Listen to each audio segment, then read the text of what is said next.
Well, let's guess a retired, successful businessman. In later years, he's been able to combine his two passions, that of football and also harness racing.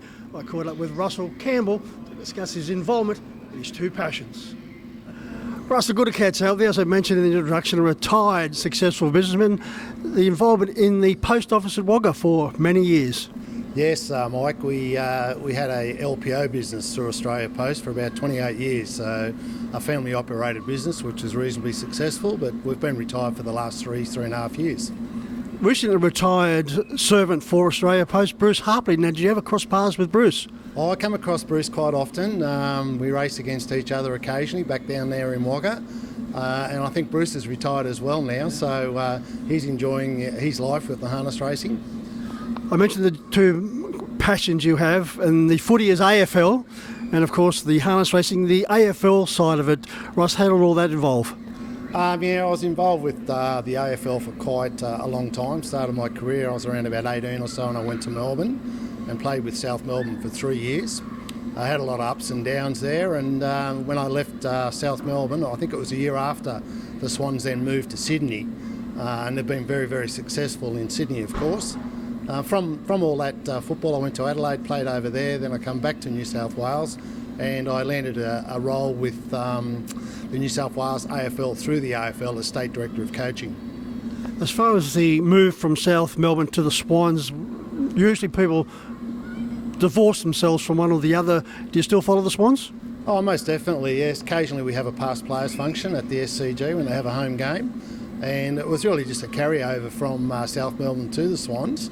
And there's so many supporters still back in Melbourne, which they call themselves the Bloods at the time, and they combined very successfully with the SCG boys from the Swans, and now called the Swans in Sydney. Disappointing, a couple of those grand final appearances. Terrible. I guess you just got to keep creating opportunities and keep looking to see where they went wrong, but they'll bounce back. They've got a very good side at the moment. And, maybe a few of them a little bit starstruck on centre stage on grand final day, but I'm sure the experience will do them well, and I'm sure they'll bounce back. Well, speaking of starstruck, throughout your career, were you ever starstruck when you looked across the other side of the field and you saw a particular player there? Oh, look, you go back and reflect on your career and you look at some of the greats that have actually played, and I happened to play at the time, not so much on those players, but people like Lee Matthews, he was just a legend with the Hawthorn Football Club, and he'd probably have to be nearly the best player that I saw in my time play football. He didn't get the name Lethal Lee for nothing? No, well, I remember one day he knocked over a point post, so he was very strong and hard at it, Lee.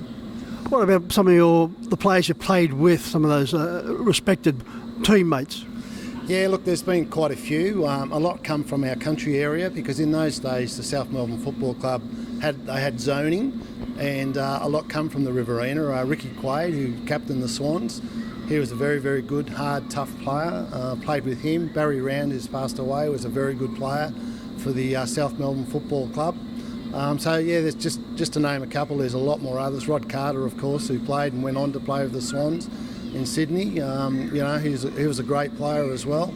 Tony Morwood, the Morwood brothers, it just goes on. There's a lot of good players that transition to Sydney Swans in Sydney. Wagga Wagga itself, Russ, whether it's AFL, rugby league, cricket, just keep producing stars. It's unbelievable. Like, it's not just in the football codes, it's also the cricket codes and soccer and a lot of other codes that are played. Wagga's just a magnificent place.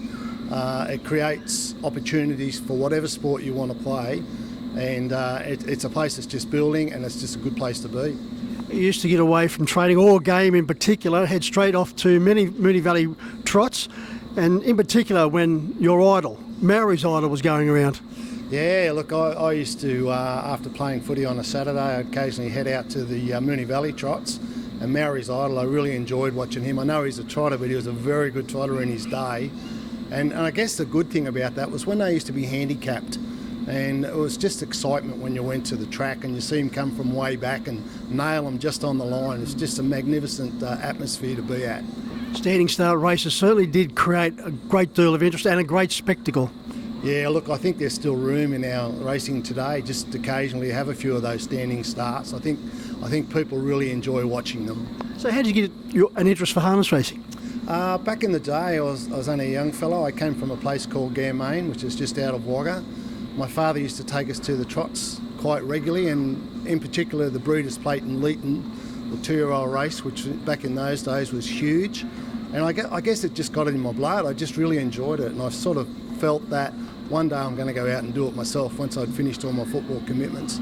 Well, you certainly did, along with your lovely wife Kim. You purchased 20 acres and now you've developed yourself into a more than useful trainer. Oh, well, I'm a hobbyist only, and up against the big boys tonight, of course, but I really enjoy training horses. I think the training program, the feeding program, all that's very important, and it's not dissimilar to training footballers, where I've coached quite regularly back in the day. So I apply a lot of that to it as well, and I learn a lot of things too from good trainers, good drivers, talk to them quite regularly, and just apply that to what I've already known. Russ, no matter what the sport, and we'll include harness racing, there's been many occasions the country boys have come to town given the city slickers are hiding. Yeah, look, I'm up against it tonight. Unfortunately, the barrier draw hasn't been kind for my two starters tonight. We've drawn the outside of the front line on both, but we'll be in there. We'll have a crack, and we'll just see where we end up. 2013, you went to the APG Melbourne Sales and bought a nice mare, Lombo Newsy Scoop. She went on to win 9 races, 25 placings from 75 starts. She virtually started the ball rolling for you. She most definitely did. She's a beautiful brood mare, great temperament, and she's produced 4 foals at the moment, which I'm very pleased with. And she's got another one to go to the sales coming up in February by Huntsville, a really nice filly. So I'm looking forward to her going through the ring. And if not successful and we don't get what we want for her, I'll keep her like I did with this one tonight and train and race her myself. Lady Violetta was the first of those foals, 35 starts, 3 wins and 10 placings. Bulletin, one of the fellas you've got here tonight, made headlines for you because he broke about a 4 or 5 year dry spell as far as winners, and he won 3 in 5 weeks. Yeah, he did. I probably laid low a little bit. I wasn't really training for a lot in those particular years that we had off until these 2 young ones come along, because they both went to the sales at the APG in Sydney, got passed in. So that's how I ended up keeping them myself, training them. And Bulletin showed a lot of potential, and really looking forward to him racing on. And what about the colt down by the seaside just prior to the filly? Yeah, really nice colt he was down by the seaside. He went through the ring at the APG this year and was acquired by Steve Turnbull. So Amanda and Steve have him, so I'm looking forward to his development as well. As Lady Violetta, the first foal that went to Western Australia, has done quite well. She's actually participated in a Group 1 over there as a 2-year-old, so I'm quite looking forward to see what the down by the seaside colt does. Just as far as Bulletin is concerned, Russell, what do you expect tonight, particularly the transition to the big track here at Club Menangle? Look, he's had one start here. He had his first start back after a spell in the APG Gold earlier this year. He ran 6th, just missed 5th, and ended up being the first emergency for a Group 1 at Melton in the APG this year.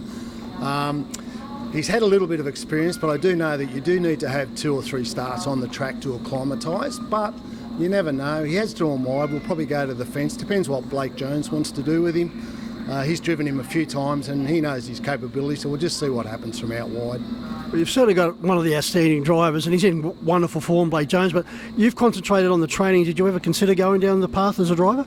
Yeah, look, I did drive a bit back in the day. I still have my driver's licence, and occasionally I'll jump on them if I can't get the driver that I want in a race. I'll actually go and drive them myself, and I quite enjoy the driving, but some of my family members don't particularly like me going out there driving, thinking that, things may happen, so I've backed off a little bit.